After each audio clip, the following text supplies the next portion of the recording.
If anyone ever told you that leadership is easy, then I think you're being misled. If anyone ever told you that following a leader is piece of cake, then you are being misled once more. Following a leader is serious business. It is demanding, and there is nothing the follower can do about it other than to brace up, get himself ready or herself to give it what it takes so that the benefits of leadership can accrue.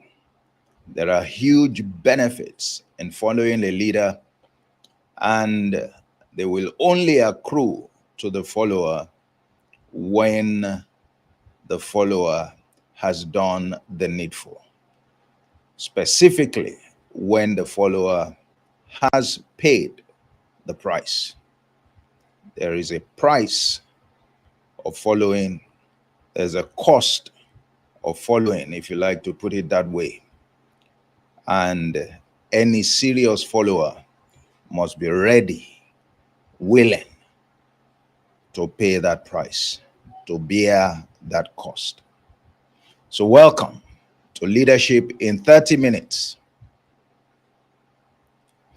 And today, our focus is on how to own your journey to leadership, or how to own your leadership journey. How to own your leadership journey.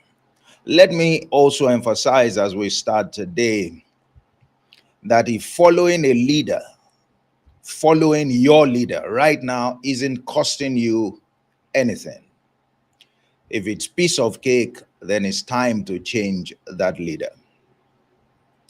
But if you feel inconvenienced, if you feel that you're having to give the leader more attention than you yourself, or indeed anyone around you, or maybe even your loved ones, then you are on the right track. Then you are on the right track. The only caveat is that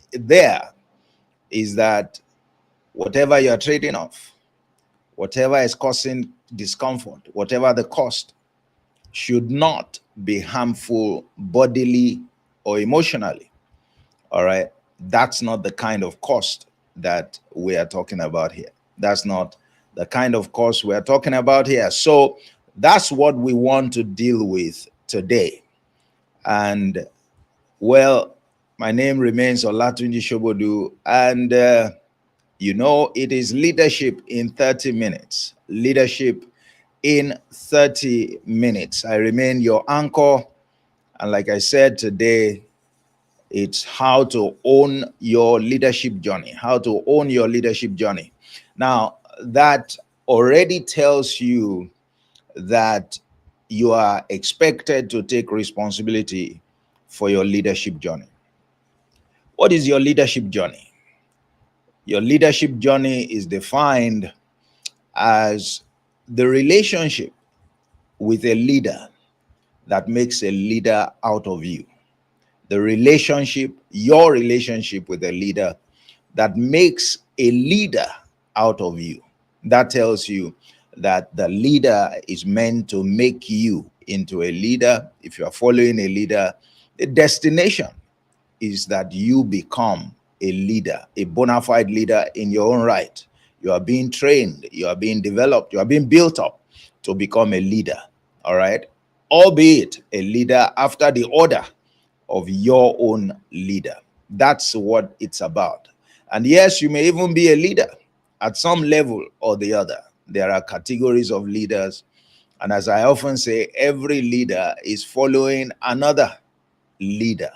And so every leader-follower relationship is meant to make a leader out of you. If you are new to the leadership responsibility, but if you are not, if you have been a leader also, then every leadership relationship that you have is meant to make a better leader out of you, a more effective leader out of you. So let's settle that first and foremost. And that's the journey that we're saying you need to own. Isn't it interesting that the relationship is such that you are depending on a leader, you are following a leader. The leader is the one calling the shots, the leader is the one that's in charge, but you are being told that you need to own that journey. You need to own that journey. All right. That in reality, the success or the wise of that journey is not in the hands of the leader, it is in the hands of the one following. You may not have heard that before, but that's leadership, plain deep leadership truth for you there. Deep leadership truth for you there. Make no mistake, the leader has his own challenges. The leader has, his own things to worry about. But one of the things the leader will not and should not worry about is who takes ownership of that journey. You take ownership of that journey, and I'm going to show you why you need to take ownership of that journey. Why you must understand that no leader can force you to that place of leadership, to that status of leadership. All right. You must be willing. You must commit yourself. You must sign up effectively. All right. Not by mouthing it, but by committing yourself. Okay. Now, so your leadership journey has to be intentional. If you must own it, you know what you are in for. All right. And you want to be able to play your part in full. That's what owning it means. You want to be able to play your part in full, because it takes two to tango. The leadership relationship takes two. There is the leader and there is yourself. And that's all there is to that relationship. Even if you are a team, all right, even if your leader has a team, all right, the leadership relationship is a one-to-one relationship. And if your leader, and hopefully your leader knows that he's not to treat you as a statistic, as just one other person in the team. Your leader is to recognize that the relationship has to be one-on-one. All right, even though it is done within the context of the team. That's another discussion entirely. But your leadership journey, or your journey to leadership, has to be intentional, is intentional. And I want to borrow a leaf from, what Jesus said in Luke 14.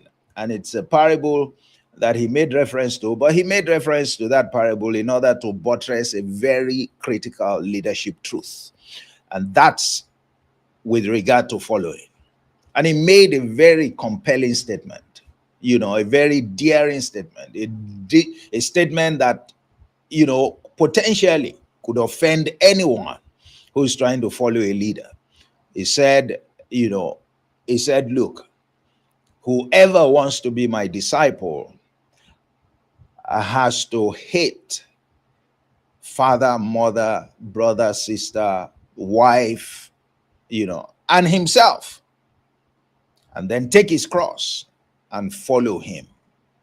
If you want to be my disciple, which is a requirement for you to gain anything from me, your leader, that's what you must do. That's what you must do. All right. He was basically saying, look, you have to place me at first priority, topmost priority. All right. What I say to you has to be law virtually. All right. And you must be willing, ready, excited to do it. To do it. That's what it takes. A profound statement there. A profound statement. I mean, people must have thought, who is this guy? Who does he think he is? Who does he think he is? And so in order to reinforce that truth, he laid out for them a parable. And that parable helps us to understand the role of the follower as the one who has to own the journey. And he said, look, he said, who among you wants to build a tower and will not first sit down to count the cost, to discover whether he or she has what it takes to bear that cost. Said because if he is not able to bear the cost, then he gets stranded on this building tower project, and then he exposes himself to ridicule.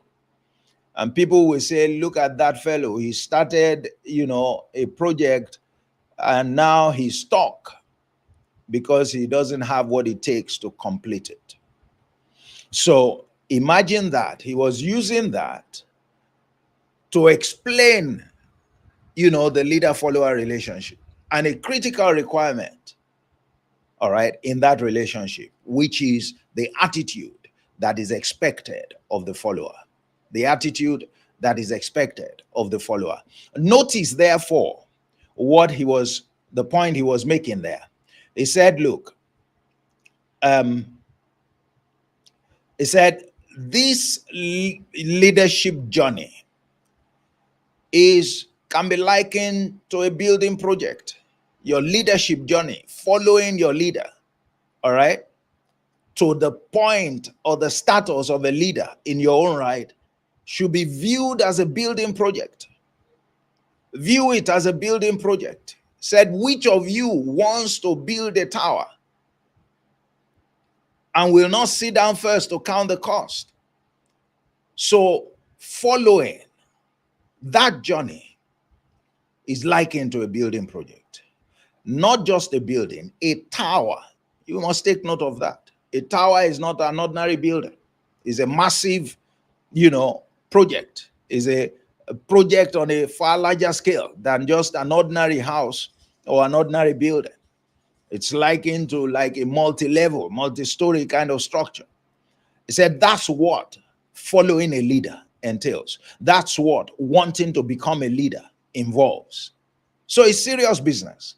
He said, if that is the case, you have to sit down and count the cost.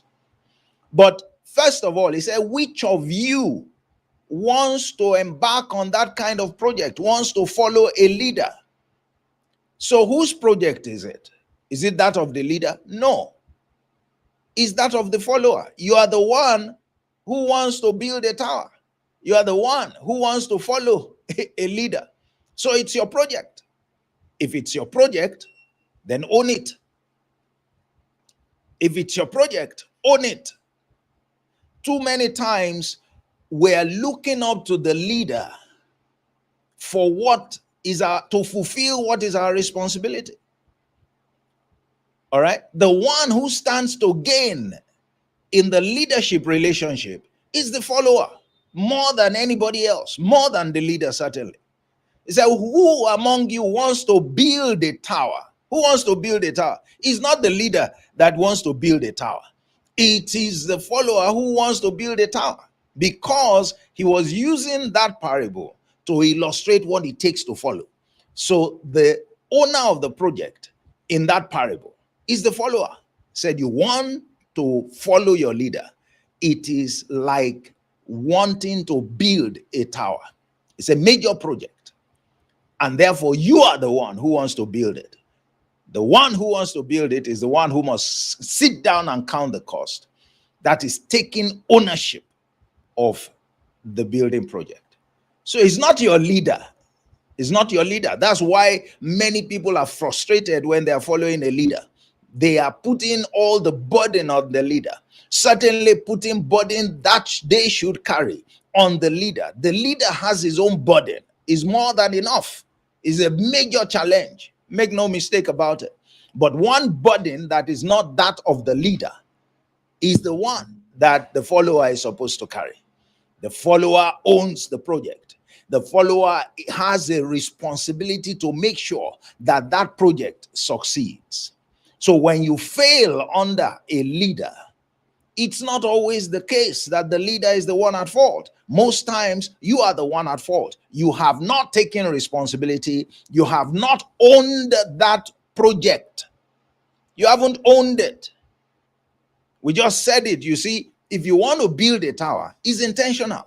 You don't follow a leader carelessly. You don't follow a leader as if you are doing him or her a favor.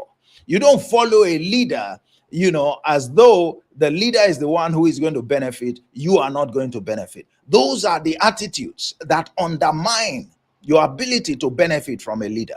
Because if you go into that relationship without understanding, that means you have no understanding of what following a leader entails. You have no understanding of what it takes to become a leader. That point also needs to be underscored, because many want to be leaders without following a leader. It is impossible to be a leader who can benefit anyone without following somebody. You must follow a leader. It's a requirement. For you to become, the only way to become a leader is not by reading books.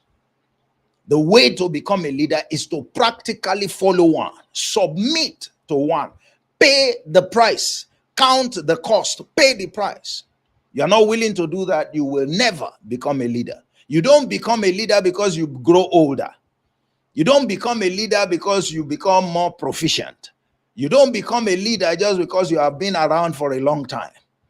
No, you become a leader by paying the price under another leader. That's what you do. That's what you do. And the point needs to be made clear to the young folks of today, to the Gen Zs of today. You have to serve under a leader. You need to understand this is a building project. Following a leader is a building project. It's likened to a building project. The leader is not the one building. You are the one building. And if you are the one building, you must be the one that is interested in seeing the project to completion. That is, you must be the one to take responsibility to ensure that you give whatever it will take to make the most of that journey. That is, to collect everything that needs to be collected from the leader that you are following. It's your responsibility. It's not anybody else's responsibility. It's not the responsibility of the leader. I keep saying that. If you have watched some of my videos, you can check other videos, you would find what the responsibility of a leader is in them. You will find what the responsibility of a leader is in them. The leader has his own responsibility, but the leader is not the one building the tower. The leader is not the one building the tower. So if you want the tower to be completed, the building that you have begun by stepping forward to follow a leader, then here's what you need to do. You need to count the cost. You need to count the cost. Yes, you need to count the cost and give it what it takes. You need to count the cost and give it what it takes. You need to count the cost and give it what it takes. You need to count the cost and give it what it takes, because there is a cost to it. That's why I said, if you are following a leader, which is like building a tower, there must necessarily be a cost. And the cost is significant. Just think of it. I mean, what kind of budget it takes to put up a tower is many times that of just putting up an ordinary building. And in using his words, Jesus knew exactly what he was saying. He said, you want to build a tower. He didn't say you want to build a building. No. When he was talking in another parable, talking about, the wise and the foolish, he said, who amongst you, he talked about building a house. All right. And then the rain comes, the wind blows and all of that, and it falls or it stands.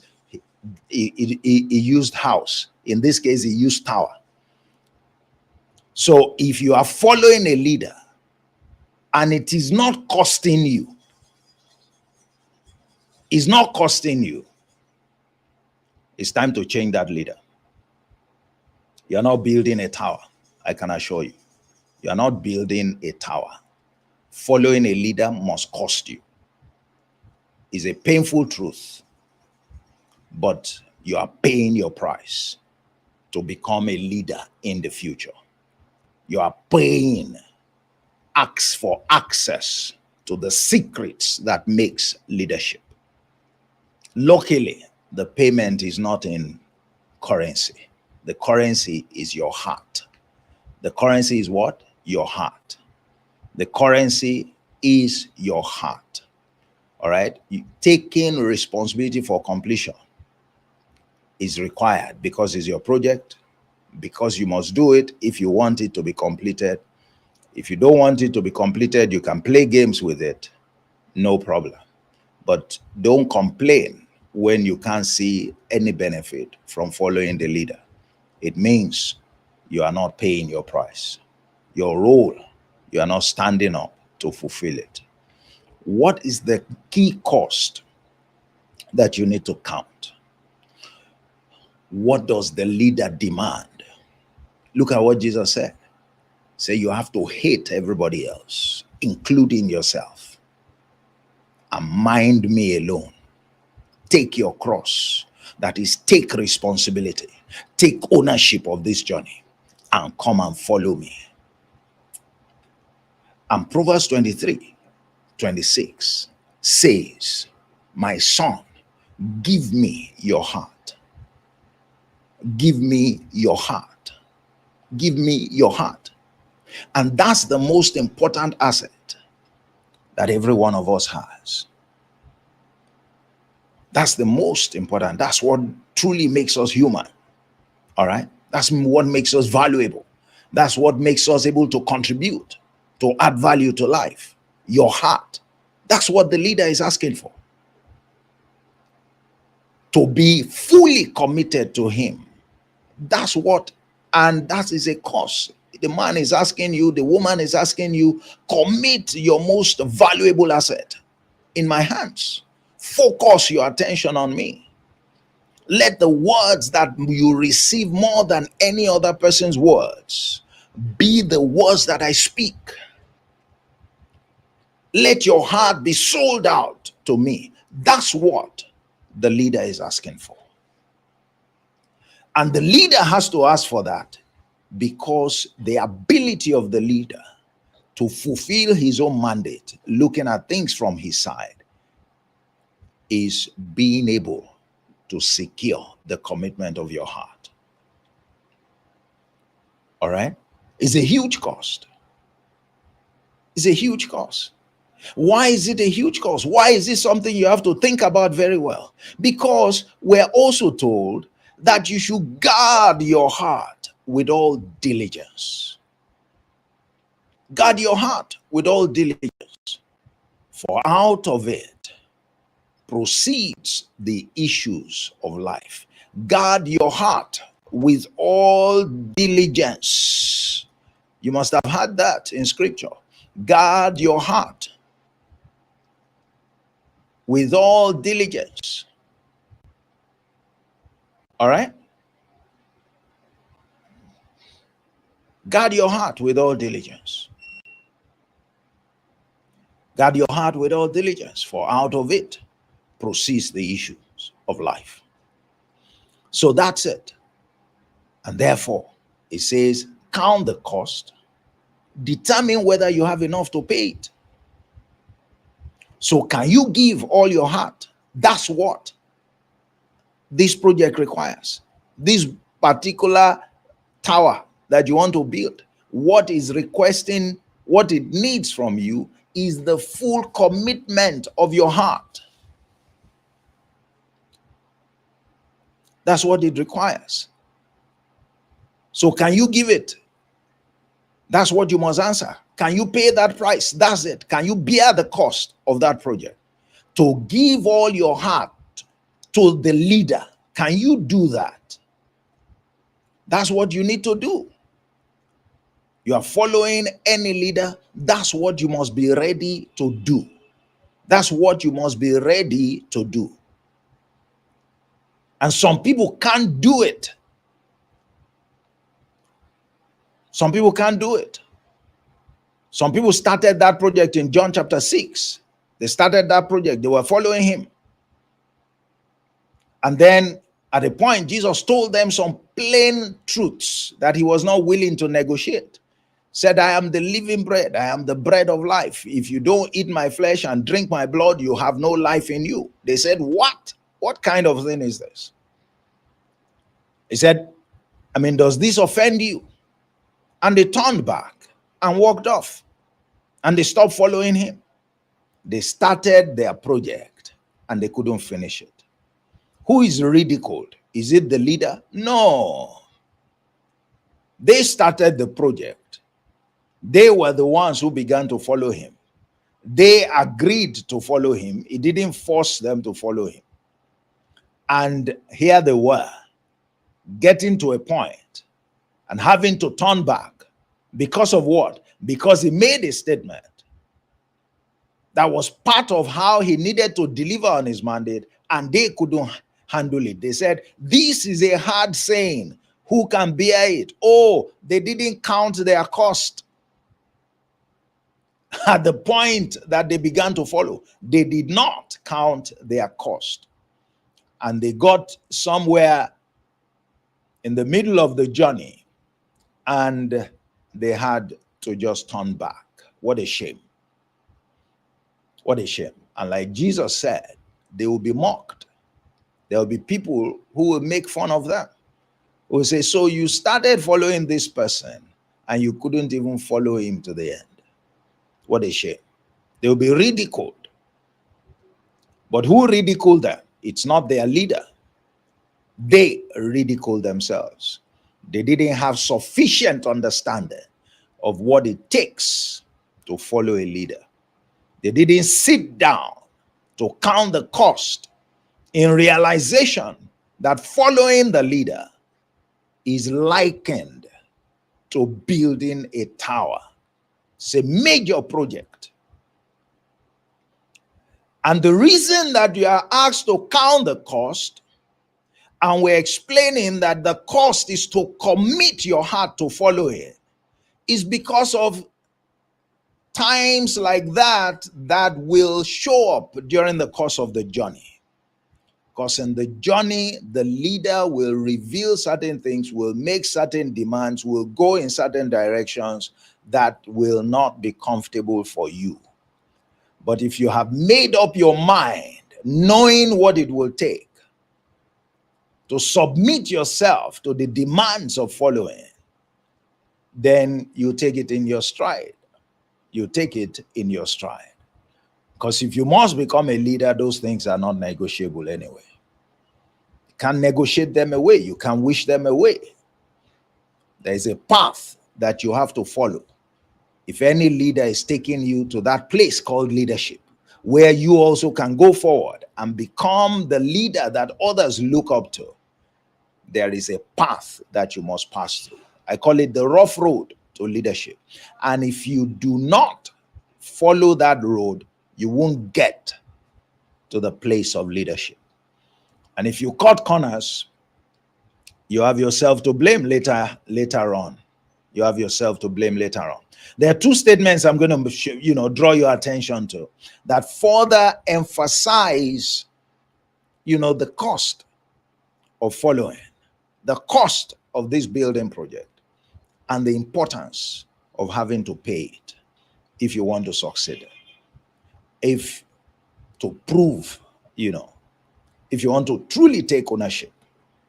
In Matthew 6:24, we're told another clear truth, and that even derives from Luke 14, that you can't serve two masters.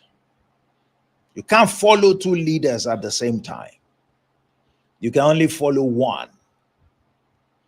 All right? You can only follow one. So people who say they have many leaders, you can't have many leaders, except you don't understand what leadership is about. All right? One leader is enough trouble. Why? The demands of any leader, if you're truly following, won't allow you to even commit to any other leader. It won't. It won't. And then, if you want to fully benefit, your eyes have to be single. You have to be focused on one. If your eye is single, your whole body will be full of light. You need to be focused on one. One is hard enough. But even if you want to maximize the benefit of this thing called leadership, all right, it comes by paying attention to one person at a time. You know, you find people talking about they have many mentors, you know, this person is my mentor, that person. We don't even understand the meaning of a mentor. How can you have more than one? If you are serious about, you know, the challenge is that you must be able, is the decision on who to follow. Because if that decision is right, then you have no business looking to more than one person to be a true leader. You have no business. All right. But I guess perhaps it's because we use that word leader, leader, leader. So, you know, we use it so casually. So it stands for almost anything, and it represents a relationship with almost anybody, you know, who is sitting in some role or the other, or perhaps who is even older than us. But leadership is beyond all of that. Is beyond all of that. You can't serve two masters. Look at what, you know, I said, you have to focus on me. You have to hate everybody else, including yourself. You can't even respect your own wishes. All right. Once you commit to a leader, you follow. You follow. Once you commit, you follow. All right. Make sure the leader you are following has what it takes. Again, check out my videos on the YouTube channel, and I have spoken on what to look out for in a leader, so that you know that you are following the right leader and you're not being led astray. All right. Because following a leader involves your life. And I'm sure you know that. If a leader is saying, give me your heart, he's asking for your life. So if you give a leader your heart, and you have to give some leader your heart in order for value to be added to your life, in order for you to also become a bona fide leader, then you are better know how to distinguish one leader from the other. And one of, you know, the key guiding principle is, by their fruit you shall know them. All right, that's not the focus today. The other thing is that you can't look back. I just spoken about those who got to a point and Jesus said certain things and they said, no, no, no, this is too hard. Who can take this? And they stopped following him. They turned back. What a shame. When you start following a leader, having decided to give a leader your heart, you don't turn back. You don't turn back. You don't turn back. All right? Except perhaps your decision to commit in the first place was fraught with error. All right? If you suddenly realize that, wow, you made a big mistake deciding to follow, to commit to a leader, maybe, but that's your fault anyway. But I believe that there are many people who choose to follow good leaders, just like those guys. They were following Jesus. Was there a better leader in town? Has there been a better leader to date? No. But they stopped short at the point of continuing to follow him. They looked back. So, no, we can't. We can't continue on this journey. All right? And some of us can get stuck to the past and think that, wow, why go through all of these problems? Must following a leader be this difficult? Oh, yes. Oh, yes. Because you are being taught, among other things, how to live a sacrificial life. The leader's life is a life of service, is a life of sacrifice. All right? There is a huge burden that a leader carries. And if you are being trained to become a leader, that capacity has to be built. So how do you know how to endure if you don't go through, all right, a path that makes that demand on you? That's what it takes. That's what it takes. It's a training ground. And it's not all, ease. Some guy came to Jesus, in that Luke 9, I believe around verse 56, 7:58, and said, I'm going to follow you. And Jesus told him, he said, look, foxes have holes and birds have their nests, but the leader has nowhere to lay his head. Telling him so that he can understand that the road is rough. The road is rough. Yes, you would get to that point, you would become a bona fide leader, but prepare for a rough ride. Prepare to be sold out. Prepare to receive instructions of your leader as if you were a fool. All right? Prepare to accommodate discomfort on this journey. And some of it will come by the demands that the leader will make. But they are part of what the training entails. They are not intended to rubbish you. They are not intended to make life difficult for you. The truth of the matter is that that's the path that you have to follow to become a bona fide leader.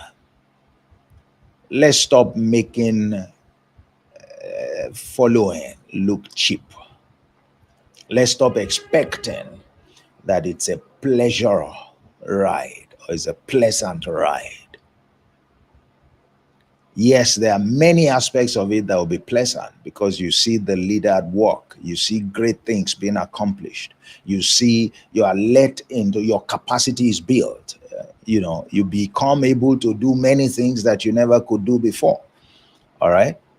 But there are those times, and many times we remember the few times of hardship than we remember, the many times of pleasantness. Unfortunately, that's how, a lot of people are. That's how a lot of followers are. So this is a call asking you, own your leadership journey. Own it. Own it. What it takes is your heart. Every leader wants your heart. Every leader you are following wants full commitment.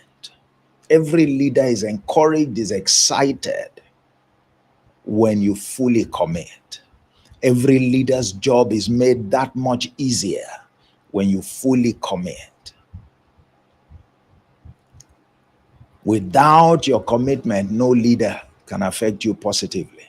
Without your commitment and therefore your cooperation, leadership, that relationship will not bear any fruit. It would amount to a waste of time on the leader's part and on your part. So your cooperation, your input is crucial, is more crucial than you have imagined.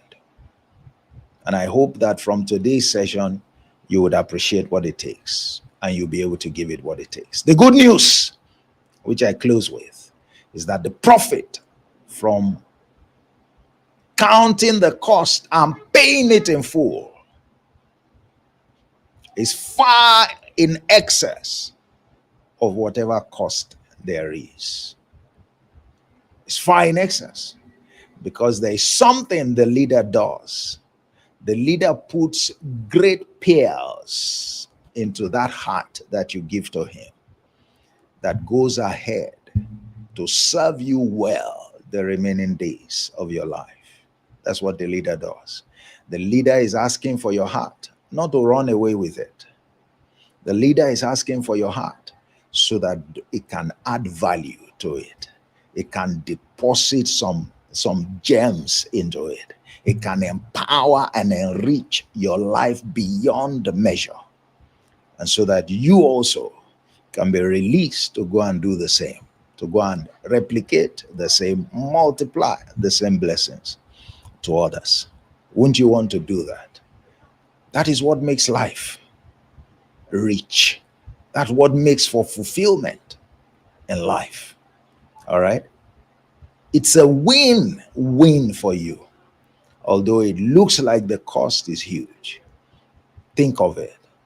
When one who starts a building tower, to build a tower, when one who embarks on that prayer completes it, who gains? He feels proud that, wow, I didn't know that, this was possible. And that's what it is. That's what it is. The leader is not asking for an arm and a leg, as it were, for the fun of it. Unfortunately, he or she has to have it if they must succeed. But good news for you is that you gain far more value than you ever imagined. You gain far more value than you ever imagined. And you can look at Ephesians 4 and verse 11, to have an appreciation of what a leader adds to your life. It says, and he gave some apostles and some prophets and some evangelists and some pastors and some teachers. All of them is just talking about leaders. He gave them as gifts for the perfecting of the saints. You can imagine. So leaders are given so that you can be perfected. All right? So that you can be built up for the edification, all right, of the body of Christ. Do you understand? Until we all come to the unity of the faith, a common place of understanding, all right, a common, enviable lifestyle, unto a perfect man, unto the measure of the stature of the fullness of Christ. Go and take a look at that scripture, all right, and it will help you to understand what that tower that is called following the leader, that is called the leadership journey, will look like when it is completed. At your instance, by giving it what it takes, by bearing the cost, by committing your heart to that relationship, to following your leader, to making life easier for your leader. All right. And in the process, you become a bona fide leader yourself, one who is well trained, one that others can look up to. All right. To follow the same, journey and to accomplish the same result of building an enviable tower. So that's it for today. We have been on that subject, how to own your leadership journey, And it's been Leadership in 30 Minutes. And you know that, I have been your anchor. Olatunji Shobodu remains my name. And it's been great coming to you again today. So join me on Monday. Monday is Leadership Monday. And on Monday, I will be speaking on something else. This last Monday, I spoke on the subject, a warning, that you must never ignore. There's a warning that you must never ignore, all right? When it comes to following a leader, there's a warning you must never ignore. You want to check that out. The Monday before that, I, spoke on the subject of how leaders frame people. And so if you want to know the responsibility of a leader, you can look at that, check out that video, on my channel. So you would have an understanding that leaders do have their own challenges as well. Don't forget, we just completed the first edition of the Equip Bootcamp, where we upgraded, the skills of people, upgraded their capacity to excel in everything they do. That's what Equip is about. We call it excellence with ease, excellence without, excuses. All right. And so you want to check that out. It's a 40-day boot camp. It will turn you inside out, so to speak. But, it will make you 10 times better than your peers, like was the case with Daniel. It will turn you into an amazement, an astonishment, like it did, like Jesus was known for. Remember, Jesus had to go in, under the tutelage of the Holy Spirit for 40 days and 40 nights. This is an equivalent, kind of program. It prepares you, and it changes, it upgrades your capacity. It cultivates in you actually an excellent spirit. And the doors are open right now for the next cohort, which will be starting. The next cohort will be starting on the 1st of May. Next cohort will be starting on the 1st of May. So, do quick, secure your seat, and join us join us from the 1st of May.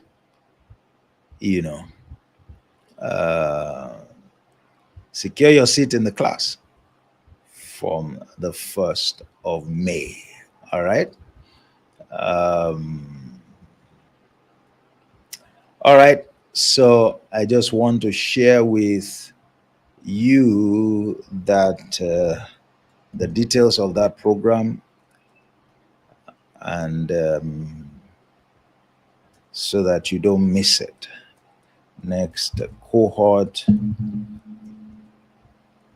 starts first. That's a program that you should take. All right. So go ahead and check it out. Go ahead and check it out. 40 days. We'll be walking through the 38 parables of Jesus, and you'll be amazed at the discoveries and applying them, showing how to apply them to day-to-day living, and demonstrating how they cultivate in you an excellent spirit. That's what that program is about. All right.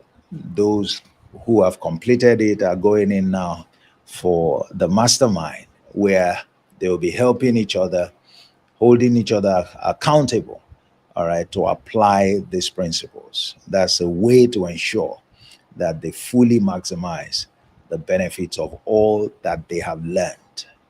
It's pretty hard work, but 40 days passes just like that. But what you collect in the 40 days, all I can say is that a once-in-a-lifetime adventure awaits you, one that you are not going to recover from, one that you won't recover from. So join me on that trip, on that adventure. It will be my pleasure to lead you and to lead others like you through it. I look forward to, welcoming you into the program. So that's it. There are other programs. Check the description area and you would find them. So enjoy the rest of your week, and God bless you. Bye-bye.